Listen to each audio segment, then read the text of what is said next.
C'est parti. Bien sûr. Allez-y. À nous, là, les Maliens, les Maliens, les Maliens, from Google contre la t-shirt, en boire au palais, parce que en dessous, on a savé. On a fait un autre délai là, au bout d'Achi, on n'a pas passé tout le cadavre là, au bout d'Achi, la plus là, pour faire nous sur la télé. On a sur ma métier. Vraiment, Maliens sont passés. A fɔ ni sisan cɛ bi tile kɔnɔ an ye boulangerie 70 munumunu k'a yaala u ko dɔrɔmɛ 1 ma jigin ka bɔ farine na o ye 1 ye 2 mɔgɔ ma se o ma k'a fɔ ko disposition in talen pour que fɛn ka jigin donc k'u tɛna se ka dɔrɔmɛ 1 bɔ fɛn na buru la buru dɔrɔmɛ 10 bɛɛ farala buru kan ne Mali tɛ ne ma deli ka ɲɔgɔn yɔrɔ si mɔgɔ si tɛ ka kuma 100 bɛɛ farala sogo kan Famaw ka sira t'a la u bɛ ka ji min o kan u bɛ ka to dun o kan u bɛ ka fɛn bɛɛ k'o kan o tuma na o anw tɔw tɛ maliyɛnw de ye anw minnu bɛ buru san 50 la n'o b'a nafa ou bien n'an bɛ sogo san da kɔrɔ min na n'o b'a nafa anw tɛ maliyɛnw de ye tali u hakili la k'u dɔrɔn de ye sanfɛmɔgɔw ye an bɛna min fɔ maliyɛnw ye ministre ma tiɲɛ fɔ il a menti foyi ma jigin vraiment foyi ma jigin n bɛ min fɔ kɛ n'a b'a dɔn a tɛ se ka nin ko in kɛ ka ɲɛ vraiment qu'il démissionne a ka baara bila anw tɛna dessin wɛrɛ k'ale ye k'a fɔ ko an bɛna mécanisme ou bien moyen wɛrɛ yira a la a kan ka baara kɛ cogo min na ale de ye ministre ye a kɛcogo b'ale de kɔnɔ conseil b'olu de bolo ye wa anw ka sira foyi t'a la anw ka sira ye fɛn o fɛn ye dɔrɔn o y'an ka fɛnw ka jigin ye u bɛna moyen fɛn fɛn kɛ k'a jigin u ka moyen kɛ k'a jigin parce que aw tɛ se k'a fɔ k'a bɛ ni dɔw ani mɔgɔ dɔw bɛ bɔ ka taa négocier kɛrɛfɛ a bɛ fɛn dɔ signer k'o yira télé la ko fɛn jiginna alors k'a ma jigin n'a bɛ jigin a bɛ jigin maliyɛn bɛɛ de a se ka kɛ bitigi 3 ni bitigi 4 olu k'u ta feere 50 la bitigi tɔw k'u ta feere 60 la ka tila k'a fɔ tuguni ko ni yɔrɔ min ta ka nɔgɔn k'an ka taa san o tɛ baara kɛcogo o tɛ faama ka baara kɛcogo ye ni fɛn bɛ jigin a bɛ jigin maliyɛn bɛɛ de a bɛ jigin bitigi bɛɛ de la salon ni salon lasiri nin kɛra yan o gouvernement ye fɛɛrɛ tigɛ ka sɔngɔ jigin u y'u ka sɔngɔ imposer a tor'o la parce que u y'u jɔ u jɔyɔrɔ de la vraiment ne ministre b'a dɔn k'a tɛ se Front populaire tɔgɔ la ni maliyɛn bɛɛ tɔgɔ la a k'a kɛ ala kama a ka démission o de tun déclaration b'a fɛ k'a fɔ hakɛto bɛ nin ka s'a la ma. Ayiwa an y'a ye k'a fɔ jɛkulu dɔw kɔni bɔlen don k'a fɔ ko olu fɛnɛ bɛ front kɛlɛ kɛ pour que ka fɛnw ju u ni aw bɛ ɲɔgɔn kalama an ɲɛ b'u ni politique mɔgɔw la walima aw bɛ ɲɔgɔn kalama wa. taa n'olu tɛ ɲɔgɔn kalama mais an b'a f'u ɲɛna nin fɔlɔ in tɛ politique fura ye ne yɛrɛ bɛ min ɲini maliyɛn fɛ u ka politique dabila fɔlɔ. An ka da dumuni ko kɛlɛ kɛ u maliyɛn si kana sɔn politiki ka donni la u ka bɔ ka taa mɔgɔw manipuler politiki mɔgɔ ka don ka mɔgɔw manipuler k'u dulon fantanw la ka kɛlɛ k'u bɛna kɛlɛ kɛ ka sɔrɔ u tɛ ka kɛlɛ kɛ k'u k'u pɔsida de ɲini maliyɛn degilen b'o de la ko n'i bɔra ka kule dɔrɔn ko faamaw b'i wele ko ka dɔ d'i ma k'i da di anw ta ye t'o ye an mago tɛ faama la u y'an wele bi an ka sira t'a la u b'an wele sini an ka sira t'a la an yɛrɛ tɛ kulu an mago bɛ min na an ka fɛn ka jigin. Gouvernement de transition est là, ça c'est leur problème. Où jigina o kungo de an ka fɛn min ye o y'an ka fɛn jigili de o y'an ka fɛn jigili bon politique mɔgɔ minnu bɛ ka sen don a la an n'u tɛ ɲɔgɔn kalama bi nin tɛ politique ko ye n b'a ɲini maliyɛnw fɛ fana u kana fara an kan an ka nin kɛlɛ kɛ an ka politique ko in to yen an y'a ye fanga min binna u y'u gulon fantanw de la ko degun bɛ maliyɛnw kan ka maliyɛnw labɔ o mɔgɔ minnu y'olu labɔ sisan olu filɛ VOT kɔnɔ olu tila k'u jɔ fantanw ma k'olu tɛ fantan ye donc nin ye fantan kɛlɛ de ye a ye bɔ ka fara an kan musow ka bɔ ka fara an kan ne fɛn ma jigin ne n'a jigin kuma cɛ fana an bɛna min kɛ an ni association caman bɛ ɲɔgɔn bolo bɛ ɲɔgɔn bolo an bɛna marche ba dɔ boloda n'u bɛ min k'an na u k'o k'an na n'o tɛ an tɛ se ka sogo san 500 an tɛ se ka buru san 60 wa ka tila ka bɔ ka taa déclaration d'intention kɛ pour que i bɛ mɔgɔw fɛ ka sɔrɔ an dun bɛ terrain kan don o don o tɛ ɲa ça ne marche pas vraiment u ka baara kɛ quoi fɛn ka jigin n'a tɛ se ka jigin ministre ka bɔ yen. Comment vais-vous me voir? Voilà, je vais juste compléter Mariam. Voilà, Alsa Front populaire contre la vie chère, donc je vais juste compléter Mariam. Il faut un village où la daïna, on a toujours fait follow au ministre ka déclaration d'intention. On peut faire qu'il y a un ama jɛna ye sini wa tɛ jɛna ye filanan ye jumɛn ye an bɛ ka marche ba de boloda an b'o organisation na an b'a da jamanaden bɛɛ tulo kan bari sabu an ye kɛlɛ kɛ ko gouvernement bɛ yan fɛnw sɔngɔ bɛ jigin a bɛ yɛlɛ u tɛ communiqué kɛ bon an fana tɛ se ka bɔ ka kɛlɛ kɛ n'an fana ma communiqué kɛ ka maliyɛnw ladɔnniya jamana ɲɛmaaw plus précisément et qui sont visés u k'a dɔn an ka programme ye mun ye an bɛ fɛ ka mun kɛ parce que ministre bɔra k'a jira k'a fɔ ko buru jiginna yanni nin yɛrɛ déclaration cɛ ani ASCOMA ye débat dɔ kɛ il y a 2 semaines ça veut dire que eux-mêmes ils ne maîtrisent pas la situation parce que sur le plateau y'a jira k'a fɔ ko buru jiginna animatrice yɛrɛ y'a jira k'a fɔ ko buru ma jigin mɔgɔ si t'a kalama ko buru jiginna aw sigilen don k'a jiginna ça veut dire que vous ne maîtrisez pas la situation aw ye lajɛw kɛ k'a jira ko bon nin ko in kɛra sur le terrain c'est autre chose ça veut dire que aw ka agent de veille ninnu u bɛ sunɔgɔ de la u tɛ terrain kan an y'o ye fɔlɔ kelen fila kunna sini an bɛɛ y'a ye a bɔra journal la ORTM y'a bɔ k'a jira k'a fɔ ko buru jiginna mais la réalité c'est autre chose an bɛɛ taara terrain kan bi an y'an enquête minnu kɛ depuis kunu fo bi an ka mɔgɔ bɛ terrain kan an ma taa boulangerie si la an ma taa détaillant si fɛ bitigi na ko buru jiginna an yɛrɛ ye sanni kɛla an bɛɛ bɛ buru san don o don sɔgɔma vraiment c'est des choses minnu tɛ marché jamana kɔnɔ an b'a yira bi an ma jɛna ye bi an ma jɛna ye sini an ma jɛna ye sini kɛnɛ k'a daminɛ ministre yɛrɛ la ka taa fo transition na n'u b'a dɔn k'u tɛ se ka bɔ yen minnu bɛ se u ka na parce que an bɔra aw farala an kan de an bɛɛ de bɔra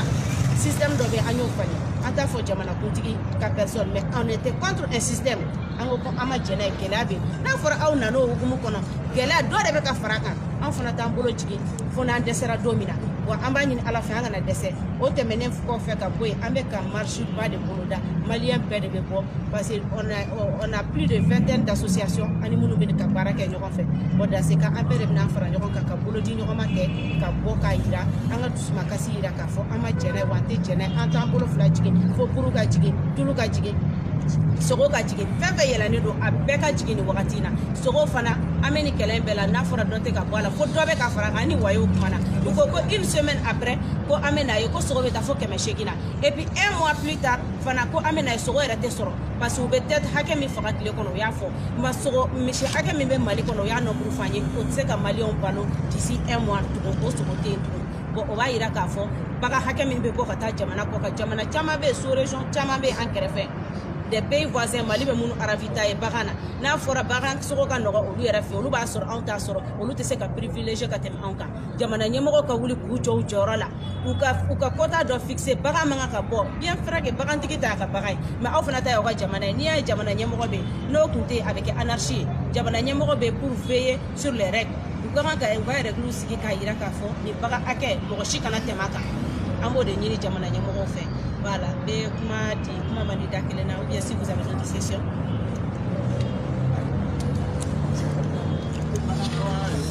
Bomanangambe, abu aitla bomanangambe.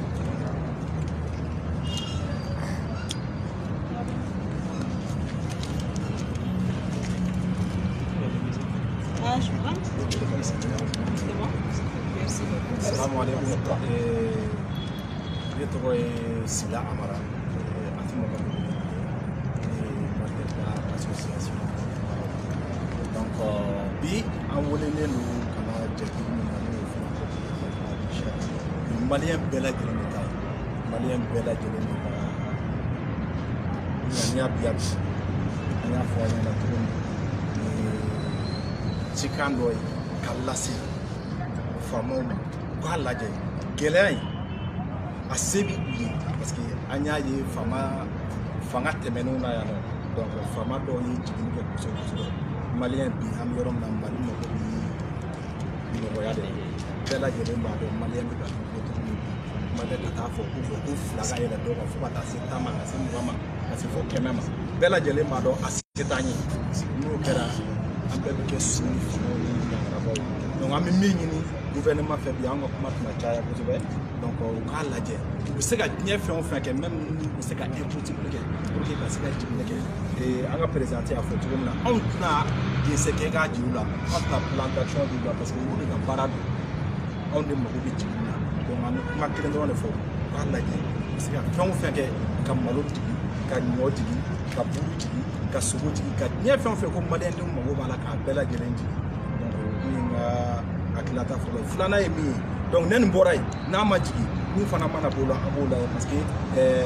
an ni mɔgɔ caman bɛ ka kuma déjà y'a fɔ an ɲɛna cogo min na association de sugu kɔnɔ association de commerçants bɛ yen nɔ ani diɲɛ jɛkulu o jɛkulu bɛ yen nɔ qui est là an n'olu bɛɛ bɛ ka kuma déjà donc n'a ma ɲɛ an bɛ bɔko kelen kɛ n'a dun bɔra donc a tɛ kɛ basi ye ko an na dɛsɛ donc a ka to k'o ka sira la. Voilà, halisa an bɛ tɛmɛ n'a ye an bɛ kuma di an ka membre dɔw fana bɛ yan et ils vont s'exprimer en français kuma ma di ja kelen na.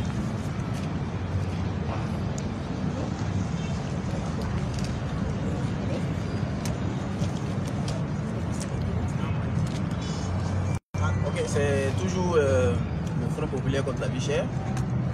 La déclaration d'aujourd'hui a trait à la sortie du ministre du Commerce qui a annoncé tout juste avant-hier que les prix du pain ont été réduits. Que le pain, la baguette de pain pouvait se vendre à 250 francs. Et nous, de par toutes les démarches que nous avons eues sur le terrain, partout où nous sommes passés, nous avons pu voir que le pain n'a pas diminué d'un iota. Le pain est toujours vendu à 300, voire même à 400 francs par endroit. Donc, c'est dire que si on a des responsables qui sont aujourd'hui responsables et autorités de l'État, ils doivent de nous dire la vérité. Et s'ils ne peuvent pas le faire, la moindre des choses, c'est de démissionner, de quitter le travail, le poste qu'on leur a confié, dire qu'ils ne peuvent pas faire le travail. Parce que ce travail-là, normalement, ils doivent le faire pour nous, population. Aujourd'hui, nous, consommateurs, nous sortons avec diverses associations pour réclamer que nos prix reviennent au moins au niveau où ils étaient avant les dernières augmentations. Donc, aujourd'hui, le Front populaire contre la vie chère s'élève contre les déclarations mensongères du ministre du Commerce qui, aujourd'hui, est en train de tromper tous les consommateurs. Nous, ce que nous voulons, on l'a déclaré depuis tantôt, nous ne sommes ni politiques, ni un groupement syndical pour réclamer quoi que ce soit. Nous voulons se denrées de première nécessité. Je dis bien dans les denrées de première nécessité. Aujourd'hui, que ce soit le pain, l'huile, la farine, la viande, tout a augmenté. Or, nous sommes dans un pays où le SMIC est à 40 000 francs. Un SMIC à 40 000 francs, ça veut dire que nous, pour manger un peu la viande qu'on utilise, c'est pour changer le goût de nos sauces. Sinon, en réalité, la viande que nous mangeons, nous rapporte bien parce qu'on n'a pas les moyens d'acheter de la viande. Donc, on dit aujourd'hui aux autorités de ce pays-là, ne regardez pas qui sort pour dire je suis avec vous et ce prix-là, vous pouvez le maintenir ou bien nous sommes en train de travailler à ce que le prix soit à un bon niveau. Nous sommes des simples citoyens. Des simples citoyens qui avons voulu nous lever pour dire que nos amis, moi je suis déjà président et directeur exécutif de TIBIASO, qui est une organisation de défense des droits des démunis. Et tout le monde sait aujourd'hui comment les démunis vivent. Aujourd'hui, nous sommes obligés de raser les murs parce que nous ne pouvons même pas acheter le petit pain, même pour nos enfants. Donc, tout ce qu'on veut et qu'on demande à nos autorités, les déclarations, on en a marre. Nous sommes fatigués d'entendre qu'on a rencontré telle organisation. Les premières déclarations qu'ils ont annoncées, c'était de dire qu'on a échangé avec des organisations, une partie est d'accord, l'autre partie n'est pas d'accord. La dernière fois, ils n'ont même pas fait cette précision-là. Ça veut dire quoi? Pour eux, ils ont discuté avec tout le monde et que tout le monde était d'accord pour que le lendemain, qui était hier, les prix devaient diminuer. Et hier, même aujourd'hui encore, les prix sont encore au même niveau. Les boulangers nous disent, ne vous fatiguez pas, personne ne nous a approché pour dire que nous devons mettre ce prix-là à tel niveau. Donc, de qui se moque-t-on? De qui se moque-t-on? Franchement, je crois qu'il est temps que les autorités soient assez responsables. Dans ce pays-là, on se connaît, on sait comment on vit. Et ceux qui sont aujourd'hui au-dessus, parce qu'ils ont commencé avec nous avant le 18 août, il y a certains qui ont dit on se battait pour les pauvres, on se battait pour que la vie chère ne puisse pas éteindre tout le monde. Mais à la fin, ce sont ces mêmes personnes qui roulent aujourd'hui dans les grosses voitures qui disent nous ne sommes pas des pauvres aujourd'hui. Or, ils se sont battus sur le sang, la sueur des pauvres pour arriver là où ils sont. Donc, de grâce, des déclarations qui ne les honorent pas. Ces déclarations ne les honorent pas parce que tous les citoyens, lorsque un responsable sort pour dire aujourd'hui le prix est à tel prix, le pain est à tel prix, le lendemain, tu te rends à la boulangerie ou à la boutique, on te dit que le pain est à tel prix. Tout de suite là, tu te fais une image de la personne qui t'a donné ce message. Or, un premier responsable se doit te dire la vérité, quelle que soit la situation. Et aujourd'hui, nous pensons que le ministre est capable de dire non, je ne peux pas, je démissionne. Ça, je pas que c'est mieux. Et dans les jours à venir, les actions qu'on va mener, s'il ne le fait pas, on va le pousser à la démission. On est prêt à mener des actions dont on ne donnera pas tous les détails aujourd'hui. On dit d'abord on a une grande marche à faire, mais les détails on ne les donnera pas. Je suis sûr que lorsqu'on va les pousser, ces gens-là, qui nous mentent tous les jours, seront amenés à démissionner d'eux-mêmes.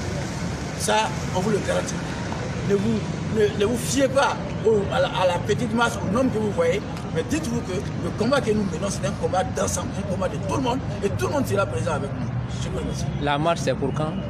Vous prévoyez ça? C'est bientôt. Bientôt, on ne peut pas donner la date aujourd'hui, mais c'est bientôt.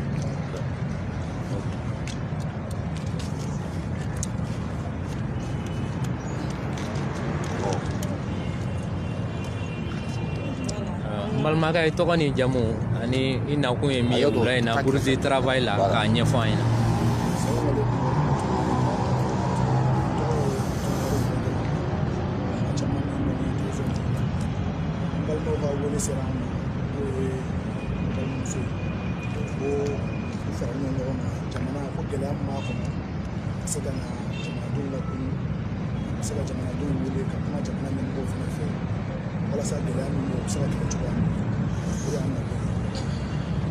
Walima i hakilina ye jumɛn ye gɛlɛya kan walima u ye min f'i ye i yɛrɛ y'o ye Mali kɔnɔ wa? Bon, o dogolen tɛ mɔgɔ si la bɛɛ b'a dɔn jamana in bɛ bolo min sisan kɔnɔdimi tɛ ɲɛdimi n'a sɔrɔ an balimakɛ ye kuma tɛ fɔ k'a ban a fɔra ko 18 août yan'o cɛ sani coup d'État cɛ maliyɛn bɛɛ kulo la ko gɛlɛya bɛ jamana degunnen don faut que changement ka kɛ mais an nan'a ye k'a fɔ o fanga donnen fanga min nana o juguyara ka tɛmɛ o fanga yɛrɛ kan transition kɔnɔna la an ɲɛ b'a la fɛn bɛɛ gɛlɛyalen don n'i ye jamana fan o fan ta mɔgɔ si tɛ se k'a fɔ ko alhamdulilayi da balo yɛrɛ o ka gɛlɛn dɔ farala malo prix kan dɔ farala bulu kan dɔ farala tugu kan dɔ farala sogo kan dutigi fɛn fɛn tun bɛ yen n'i ka nasɔngɔ ye 400 a kɛra 100 wɛrɛ ye min ta ye 100 wɛrɛ a kɛra 1000 don o don kunun ka fisa ni bi o de bɛ ka kɛ an bɛ min fɔ dɔrɔn jamanadenw k'a faamu jamana in ye anw de ta ye wa mɔgɔ minnu ye yɛlɛma kɛ sɔrɔsiw tɛ dɛ anw de ye yɛlɛma kɛ parce que 18 août jamanadenw de bɔra hali ni jamanaden bɛɛ tun tɛ jamanaden fanba kɔni bɔra a yira k'a fɔ ko jamana bɛ ka mara cogoya min na a man ɲi a ka yɛlɛma bon n'a fɔra an y'o kɛlɛ kɛ k'a ka yɛlɛma sɔrɔsi dɔw nana ka na marifa ta k'a yɛlɛma